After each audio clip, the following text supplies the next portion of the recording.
3, 2, 1. You're live. We want to talk about the Africa sports are now in on Tuesday. The Free State Stadium in Bloemfontein on Tuesday after going behind early on in the fixture through an own goal from the captain, William Troost Ekong. Calvin Bassey headed on controversial left that seemed like the ball did come off his arm. Tolu Kudai came on in the second half, and after his goal-scoring heroics against Rwanda, he wasn't able to make that impact this time as Nigeria were held to a 1-1 draw by South Africa. The result keeps South Africa top of Group C as they maintain a 6-point cushion over the Super Eagles, who are now in third spot.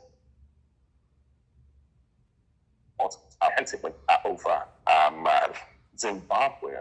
They won that game by 5-0, so they are up to second in the group, while the Super Eagles are all but out. As you can see, just 2 games left to play in the group, so the Super Eagles cannot achieve more than 17 points, and even at that, they still have a margin of a goal difference to conquer to get close to the South Africans. They do not even have to chase Benin, who are also in with a chance of getting to the FIFA World Cup. Well, I'm glad to say that I have got a former Nigeria player and now coach in Switzerland. I've got Coach Adeyemi Adedeji joining us on our first Sports and Now in Focus. Coach, great to have you on the show. Yeah, it's great to be. It's amazing to be here, Mr. Tolu. How are you? All right, let's get to it very quickly. And I'm sure that you, like many other Nigerians, were glued to your TV watching Nigeria against South Africa yesterday. What was your expectation of the team in terms of tactics and application? And how would you rate what you saw, the performance from the team, not throughout the qualifiers, but in that one game against South Africa yesterday? To be honest with you, as a coach myself, looking at that game yesterday, I was so impressed in the attitude of the players, the resilience, the way they came with the game plan, because I can listen to the coach after his game. He said he wants to play one against one so that they can be able to use the physicality against South Africa. But unfortunately, it did not work for them in the first 20 minutes because I believe that when you are defending, I think it's supposed to be defending in collective when two players can chase one player to win the ball as quick as possible.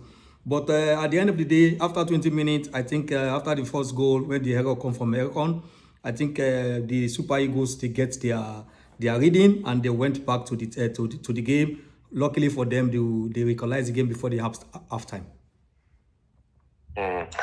In terms of individual performances, though, we saw the young man, Afrika, who played his first competitive game for the Super Eagles in the game against Rwanda. He had the defensive partner, William Troost Ekong, who a lot has been said about. He was dropped for the game against Rwanda, which was a bit of a shock. But after that performance against South Africa, he got hauled off at halftime. In terms of individual performances, how did you rate some of the Super Eagles players of the night?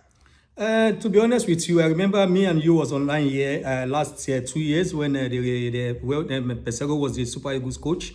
When he went to play against Portugal, we lost 4-0 there, and I came to your studio. You asked me about Pesero and the performance. I told you that this team, the best way to play this team, I said that because of Ekon. So the best way to play this team is 3-4-3 or 3-5-2, because I know that Ekon at this moment, his pace is reducing because of age, but you have the ideology, you have the experience to be a good libero. That's why I went for that system for 3-4-3 or 3-5-2. And Pesero did that in the Nations Cup after losing first match after he played for 4-3. Second match, he went for that system and favor us. So Ekon, to bring the best out of Ekon, if I want to rate it, Ekon will feel more better in a libero's position where he can only use less space and less energy to fight to make the aggressiveness one-on-one, you know. So for me, Ekon does not have a bad game. That goal was just it can happen to any defender in a good day because he don't want to score himself. He want to put the ball outside the goal, but unfortunately, he went into the goal. Secondly, if I want to rate the players, I think I would like to rate it in collective because they fight for one another. If they did not fight for one another, the one we are talking about, Frederick, I said it before the Rwanda game. I said He's a very good player. He have a calmness. He's a good leader. He's going to be a good leader in Nigeria national team in the future. I said before the Rwanda game, and I told them that what I like about him is calmness. Is the way he's a good ball driver. He can drive with the ball. That means he can chop the space whenever the space is in front of him. And he's a good reader of opponents. He knows how to cut the last pass. So for the young man, I think he has established himself in the Super Eagles. I think, but then if I want to talk about the rest of the player, I think every one of them give account of themselves in the sense that it is not easy to go to South Africa. When you play a match on Saturday, you get there on Sunday, and you have to have Sunday night, and you have to have the training on Monday, and play the next day on Tuesday, which South Africa played on Friday. And worst part of it is they went to play in a rugby stadium that is not it's uncalled for a footballer to play on top of that pitch. I think that's one of those things that the factor that affect the playing system of the Super Eagles. But at the same time, I can say they give a very good account of themselves for getting 1-1 over there, but it's not the result we needed. All right, we'll talk about the coach and the coaching of that team maybe in the second half of the show. But for players like Victor Osimhen, Ademola Lookman, and some others, they're top players. We see them as the golden generation of Nigerian football. They're probably big talents who probably could have survived in any of the great Super Eagles teams from the past. But the truth is, for someone like Victor Osimhen, who is regarded as one of the best strikers in world football at the moment, that's 2 World Cups missed back-to-back now. And there's a general feeling that despite all these achievements at club level and how he's rated in Europe, because Nigeria's not able to make it over the line, does that maybe reduce how people will talk about him in the future? The fact that he's never played at a FIFA World Cup? First and foremost, we never say never. We never say die. It is still open. The World Cup ticket is still open. If we can get to that second position, because now we have to do it the way we used to do it. We have to go and buy a big calculator, start calculating, go to mountain, pray for the other teams to lose, and wait to get the 2 needed results. And maybe we can be among the four teams that's going to play the playoff. Even South Africa can lose their 2 matches, and when FIFA take the 3 points away from them, if FIFA take away the point from them, we can also be in the same points. Then we're going to look about the maybe goal difference and this. But with Osimhen, to be honest with you, I think Osimhen is C of H. Is going to be 30-31 in the next World Cup. If we did not qualify, which I believe we can still qualify, then if he's still doing well the way he's doing in his club, performing well, scoring goals, being what the Osimhen that people used to know him, win again one of the African Footballer of the Year, I think nobody will think about the World Cup that is not good, because we have many great footballers that did not go to World Cup, like George Weah did not go to World Cup, but his name is still relevant in the world of football today. So I don't think that is the criteria. Just a World Cup is just the criteria for you to forget a great player like Osimhen. All right, let's hold the thought there, Coach. We'll take a short break. On our first Sport 9 Focus, when we come back, we'll look at what the next steps are for the Super Eagles. I will talk about the manager, Eric Chell, in more detail. Stay tuned, don't go anywhere. We'll be right back.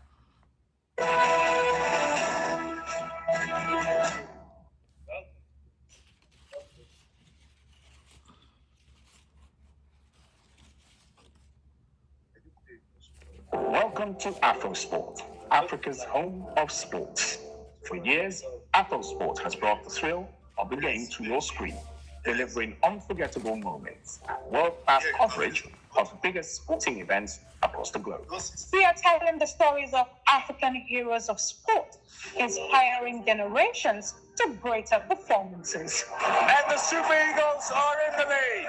From the electric atmosphere of the African Cup of Nations and the ever-pulsating battles in the Women's African Cup of Nations, to the fierce rivalries in the Bundesliga and the magic of La Liga, AfroSport is where passion meets performance. Just dealing so well, getting in front of him that first touch. We've taken you to the tracks of the World Athletics Championships, The glory of the Olympic Games, the heart-pounding action of the FIFA Women's World Cup, and the raw power of combat in the Extreme Fighting Championship. The uniqueness of the NBA and the Basketball Africa League has been showcased on our big screens. We continue to establish ourselves as the hub of African and global sports. backed particularly by our close coverage of the Nigerian senior football teams, the Super Eagles and the Super Falcons. Super Falcons are flying high, sky high. Our offering also includes daily news coverage as the Afro Sport Now and International, as well as In Focus, transverses the sporting landscape, Bringing you the latest local and global stories with in-depth analysis of major events. as part of our commitment to providing optimal sports coverage, whether football, basketball, athletics, combat sports, or global tournaments. Afro Sports promises to bring Africa closer to the action. Afro Sport, your freedom of sport.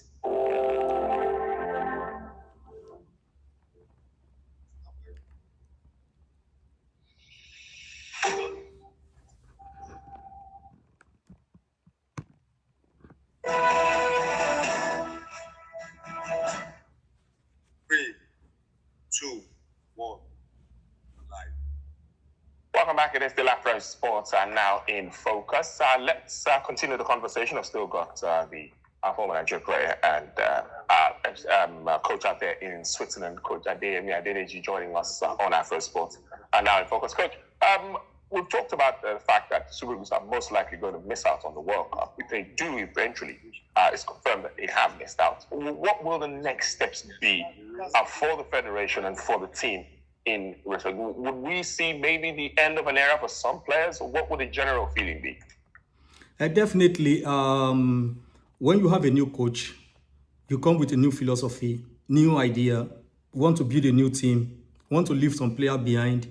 I think right now, if I'm in the position of the NFF, which I am not, suppose I am, I think if I look into the record of Eric Shell, apart from what happened in the Sham Cup, which I'm not there, so I cannot be able to say what went wrong from the team selection, from inviting the players to the camp. I think Eric Shell has done well. He has been the first coach since 2004 to win Rwanda women away. No Nigeria or a foreign coach that have coached Super Eagles has done that. If you look at the score record, he played 4 matches, he got 8 points, if I'm not mistaken. And the other 2 coaches that was there before, Pesero and Finidi George, they played also 4 matches. One got 1 point, one got 2 points. That's why we are where we are today. So if I look at the scorecard together, he has passed more than average mark from both of them. I think it's a positive. It's a positive outcome, and it's also it's a positive for we going forward with him. If I'm in the position of an NFF today, I will tell them to allow him to continue his job because we can see the light at the end of the tunnel. He has done a fantastic job. He has introduced new player like Frederick. I believe that if that other coach is there, they may not take him because of his age. He has been somewhat like Frederick into the team. That means to say, allow him to do his job. If we bring more young players into the team and we have more future, that is very, very important for developmental system. Secondly, I want us to understand that when Westerhoff came to Nigeria, he was not the best coach in Europe. He has no pedigree in Euros. Nobody knows Westerhoff. He did not start well with Nigeria national team, but luckily for him, the people that employ him, like the president of the country, they have a trust in him, they have the belief in him, they gave him chance to prove himself. At the end of the day, today, if you want to talk about Nigerian football, Westerhoff is the #1 coach everybody will talk all over the world. So I see this Eric Shell, a bright future with Nigerian football, allow him to do his job, give him a free hand, tell him to come back to Nigeria again the way he is right now. Sit down, watch our football, look at what we can do better. Because what is happening in South Africa today that we see today does not happen in 2 months, does not happen in 3 months, does not happen in a year. It has been a continuous purpose. Developmental is missing in Nigerian football. There is no structure in all our sports. We lack developmental system. We don't have, before those days, we have a good developmental system. That's why you see our coaches like Westerhoff, they can go to the local league, pick some players on the league, and join with the foreign base, and to be able to build a fundamental team that can surprise the world. But today, you cannot go back to our league. Look at what Sham did in Nations in Sham Cup. So that is affecting our league. When our league is not good, then we have to depend on those people in abroad to bring them back. I think with Eric Shell, to be honest with you, we are in the right step in the right direction. I want to pick up on something that you've talked about, Coach, and which is the fact that the previous successful managers in the country had a bit of a spell with the team. Politically, which I know is not your forte, but politically, what does the government need to do to get some stability around football? Because everyone usually talks about the players, talks about the coaches. Is there anything that the government, the NFF, can do differently that can, because in terms of players, I don't think we've got the worst players on the African continent, and I don't think we've got the worst team in that group not to qualify. What has to change away from the Super Eagles itself, but from a structure and a political point of view? Okay, there are many factors, but I just to mention a little bit. First of all, if there is no private investor that want to invest in the league, that if want to remain with the government to keep taking charge of the league, we have to give mandate to them, call them, put them on seats, tell them, please develop your stadium, develop the stadium to a normal stadium, that every club that is playing for NPFL have a standard stadium, whereby if they have a CAF competition or any international match, we can be able to go to that venue and play football, not to play always in New York. Today now, it's a shame that in a big country like Nigeria is playing we have only one standard stadium. It is uncalled for. That is one. Second factor we have to look into. When you are employing a coach, I know that Eric came with 3 coaches. The 3 coaches is not enough. If you want to have a standard coach for like Super Eagles, when you have a person like Eric Shell, look at South Africa, you will see more than 10 coaches or 8 coaches on the bench. Let me analyze it for you. Let me break it down for you. 1, head coach, assistant coach from the head coach, second assistant coach from the head coach, video analyst, match reader, fitness trainer, then you have your goalkeeper trainer. Why did you have this? A video trainer, the video analyst must come from the coach that understands how to break down to help him, because when match is going on, coach concentrate on the game. Your video analyst and match reader are the people to jot things down for you and be able to break it down for the coach now to use to implement the system that is going to play, that will suit that what the video analyst break for. If I ask about the Super Eagles, who is the video analyst in the Super Eagles? I don't know who it is. Who is the match reader in the Super Eagles? When people change system, who tell the coaches? Because the coach is nervous. Head coach is always nervous. The assistant coach may not even have the capacity to be a match reader or a video analyst. That is another factor you have to look into. Another factor you have to look into from the NFF, that they have to do something urgently, is this. I have said it before in your studio. When you are allowing academy in Nigeria, there are 2 ways you have to do it. They have to register under the government. Don't allow non-registered academy to be in the Nigerian system. It will be spoiling the Nigerian football, because they will be taking players to all different type of countries in Europe, in Africa, in Asia. That is one. Secondly, NFF, they did it last year. I said it again in Shana's TV last month. They should implement under 16, under 18, under 20 youth league, not just the one they did last time, the under 17 they did last time. When you have this 3 system, 16, 14, 16, under 20 or 18, that's developmental system. They will be playing league like the way the senior team are playing league. And this will be more easier for the coaches to go down to the grassroots to pick players from that professional team, and that will be a profit for that professional team again, to have an easy transition to their senior team cadre in every clubs. If you can be able to do this, that's the system in Europe here. If you can be able to do this, it will help you a lot. But in Nigeria, reverse is the case. The first team doesn't even have a stadium. The first team that doesn't even have a video analyst. They don't have a good journalist. They don't even have a good stadium. They don't have a good infrastructure. If they have a match, they have to travel from one state to another. It's a problem in Nigeria. They have to look into all this problem. If it's only 10 players, 10 team can play professionally, let the 10 team that has the money develop their stadium and play that league until the other people can be able to meet up that standard. Then include them. You have to be strict if you want a development in a country. Even if we talk in Nigeria generally, if you want to be developed, you have to be strict. Have a do and don't for the citizen. If you don't have this and you don't stand on your do and don't, definitely you will still remain where you are. All right, so let me ask you one final bit of question. So for this imminent World Cup failure, you do not think that anyone should be held accountable, and we should just move on and try to get things right in the future?